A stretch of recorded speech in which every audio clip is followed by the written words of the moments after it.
সারা জীবন garments করে কোন লাভ হলো? কোনো লাভ হলো না। এই দুনিয়ায় যদি সারা জীবন সবাইকে দিতে পারেন তাহলে আপনি ভালো থাকবেন, না হলে ভালো থাকবেন না। হ্যালো আমার প্রিয় ভাই ও বোনেরা, তোমরা কেমন আছো? সবাই আশা করি ভালো আছো, আমিও ভালো আছি। তোমাদের জন্য হাজার হাজার দোয়া এবং ভালোবাসা নিয়ে আজকের ভিডিওটা এখানেই শুরু করছি। তোমাদের কাছে শুরুতেই আমার অনুরোধ থাকবে, যদি আমার ভিডিওটা ভালো লাগে প্লিজ আমার চ্যানেলটা সাবস্ক্রাইব করে দিবে আর একটা লাইক দিয়ে আমাকে উৎসাহ করবে। আমি আগে আরও 4টা চ্যানেল খুলেছিলাম, তোমরা যারা আমার ফার্স্ট ব্লগ দেখেছো তারা অবশ্যই জানো। এই দুনিয়ায় মনে করো তুমি যদি সবাইকে সব কিছু দিতে পারো তাহলে তুমি ভালো থাকবে, আর যদি না দিতে পারো তাহলে তুমি ভালো থাকবে না। সারা জীবন গার্মেন্টস করে কোনো লাভ হলো না। জীবনে যা করেছিলাম সব কিছু ব্যর্থ হয়ে গেল। মনে করো 12 বছর সংসার করার পরেও মনে করো কিছুই পেলাম না। বিনিময় কি পেলাম? কিছুই পাইনি। 12 বছর চাকরি করছি, যখন বিয়ে হয়েছে তখন থেকে চাকরি শুরু, তখন থেকে চাকরি করতেছি আর আজ পর্যন্ত সেই চাকরি করছি। মনে করো 12 বছর চাকরি করছি একসঙ্গে স্বামী স্ত্রী। যখন চাকরি করলাম, চাকরি করার পরে মনে করো একটা যখন বাচ্চা হবে তখন কি করলো, বাচ্চা হওয়ার জন্য বাড়িতে আসতেই স্বামী আরেকটা বিয়ে করে নিল। সেই বিয়ের কথা গোপন করে রাখলো আমার কাছে অনেক দিন। মনে করো অনেক চেষ্টার পরেও জানতে পারিনি। যখনকার মানুষে বলতো যে এটা করছে সেটা করছে, আমি এই জায়গায় অমুক মেয়েকে নিয়ে দেখছি, এই জায়গায় অমুক মেয়েকে নিয়ে দেখছি, কখনো সেটা আমি বিশ্বাস করতাম না যে এটা কখনো হতে পারে না। তার দিকে আমার অটুট বিশ্বাস ছিল। জীবনে কাউকে তোমরা এরকম করে বিশ্বাস করবে না। ছেলে মানুষ যতদিন 2 পাও সুস্থ আছে তারা কোনো দিন বিশ্বাসী হতে পারে না। এই জিনিসটা তো প্রমাণ পাওয়া গেছে। মনে করো চাকরি করার পরে বই রাখা হয়েছে, জমি রাখা হয়েছে অনেক জায়গায়। মনে করো তোমরা বিল বলো না পাতার বলো কি বলো চক বলো, আমাদের দেশের চক বলি। চকে অনেক জমি কেনা হয়েছে, কষ্ট করে চাকরি করে অনেক জমি কেনা হয়েছে, বাড়ি করা হয়েছে, সব কিছু করা হয়েছে। হয়তো আমার ননদটা অনেক ভালো ছিল, তাকে আমি অনেকটা ভালো জানি। সে এতটা ভালো ছিল দেখে যেই বাড়িটা করছে, এমনি মনে করো চকের যেই জমি সব জমি তার ভাইয়ের নামে দিছে, আর যে বাড়ির জমিটা সেই জমিটা আমার নামে ছিল।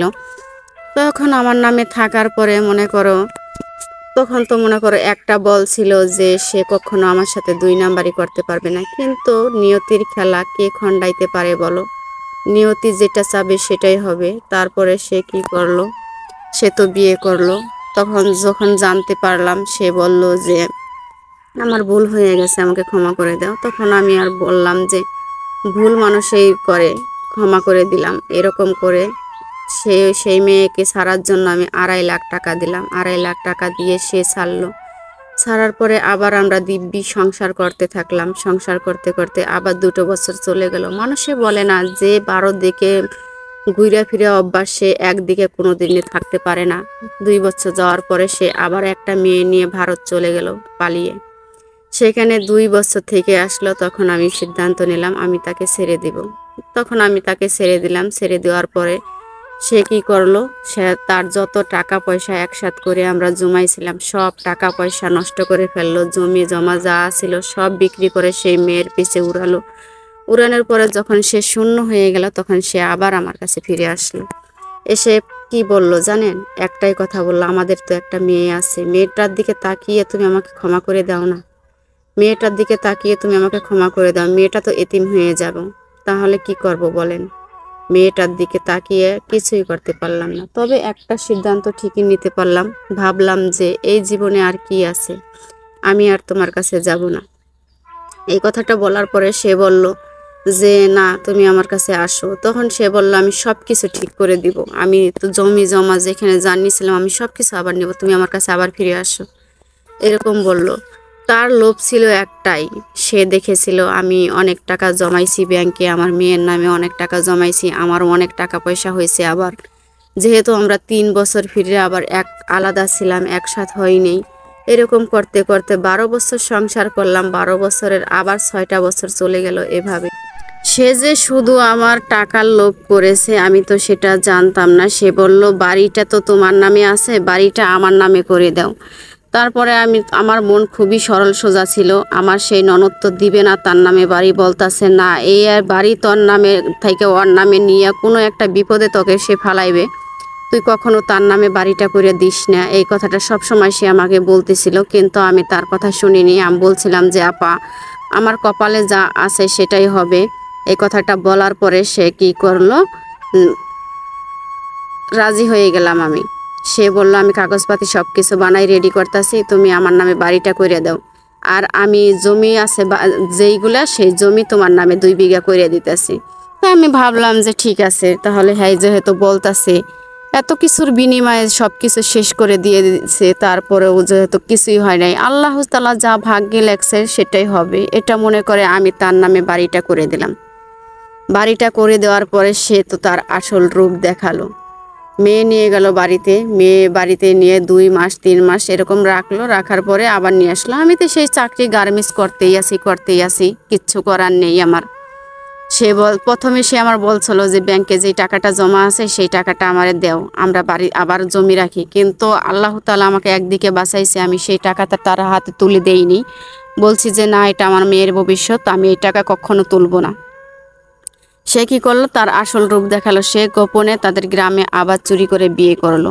বিয়ে করার পরে সে কি করলো, এই তো তার আসল রূপ। আমি কখনো যেটা ভাবি নাই সেটাই হয়েছে। অবশ্য আমার মনে মনে জানাই ছিল যে যেই মানুষ একে একে আমাকে ছেড়েই 3টা বিয়ে করতে পারছে, সে আবার কি না করতে পারবে। গ্রামে লুকিয়ে চুরি করে বিয়ে করলো, আমার টাকা দিয়ে আমি জমি কিনছি, সেই জমি 10 কাঠা বইয়ের নামে লেখা দিয়ে সে নাকি বিয়ে করলো। এটা কি আমার কাম্য ছিল? বলেন তো, আমি কি দোষ করেছিলাম? বিনিময়ে তাকে ভালোবেসেছিলাম, এটাই তো। এটা ছাড়া তো আমার কোনো দোষ ছিল না, কোনো অন্যায় ছিল না। মন থেকে কখনো কাউকে ভালোবাসলে যে এত বড় ধোঁকায় পড়ে যায়, তা আমি একদম হাড়ে হাড়ে টের পেয়ে গেছি। আর এই জন্য আমি একটা জিনিস তো বুঝে গেছি যে সে কোনো দিনও সুখে থাকতে পারবে না। কাউকে কাঁদিয়ে কেউ কোনো দিন সুখে থাকতে পারে না। আমার জীবনের 20টা বছর সে নষ্ট করে দিছে, নষ্ট করে দিয়ে সে সুখের সংসার পেতেছে। হায়রে জীবন, এর নামে কি জীবন ছিল? তবে আমি একটা জিনিস অনেক ভালোভাবে ভেবেছি যে আমি আজ জীবনে কখনো বিয়ে করব না। আর যদি বিয়ে করি তাহলে আমার মেয়ের জীবনটাও নষ্ট হয়ে যাবে। তার জীবনটা ধোঁকার ফল তো একদিন ঠিকই মনে রাখবে। দেখেন এখন আমার এই যে ভাজি ভর্তা এসব খাইয়েই দিন কাটতেছে, কারণ আমার মেয়েটার ভবিষ্যৎ আছে। তো এতক্ষণ যার গল্প বললাম সে খুবই একজন দুঃখিনী মা, সে হলো আমার চাচি। তার গল্প এতক্ষণ আমি বললাম। তার গল্প শুনে আমার এতটা খারাপ লেগেছে যা বলার বাইরে। গ্রামের একটা মানুষ নাই যে তাকে ভালো না বাসে, প্রত্যেকটা মানুষ তাকে এতটা ভালোবাসে যা বলার বাইরে। আর তার নন্দের কথা তো না বললেই নয়।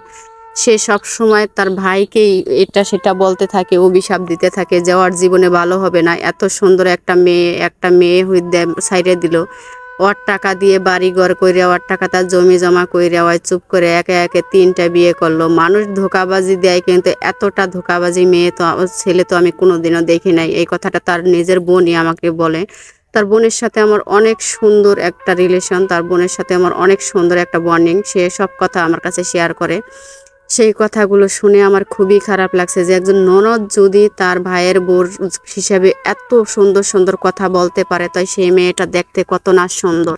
এই জন্য আমিও সেই মেয়েটাকে কোরবানির সময় যখন আসছিল তখন আমি দেখার জন্য গিয়েছিলাম। আমাকে বলছিল যে তুই তো আর বউ দেখতে চেয়েছিলি, আজকে সে আমাদের বাড়িতে আসবে, তুই যাইয়া দেখে আসিস। সে সব সময় তার বোনের মতো তার বোনের বাড়িতে যাওয়া আসা করে বেড়ায়, সব সময় এরকম করে। মেয়েটা এতটাই ভালো ছিল যে বলার বাইরে। সে তার নিজের স্বামীকে দিয়ে বিয়ে দিয়ে রাখতে চেয়েছিল, কিন্তু মেয়েটা রাজি হয়নি।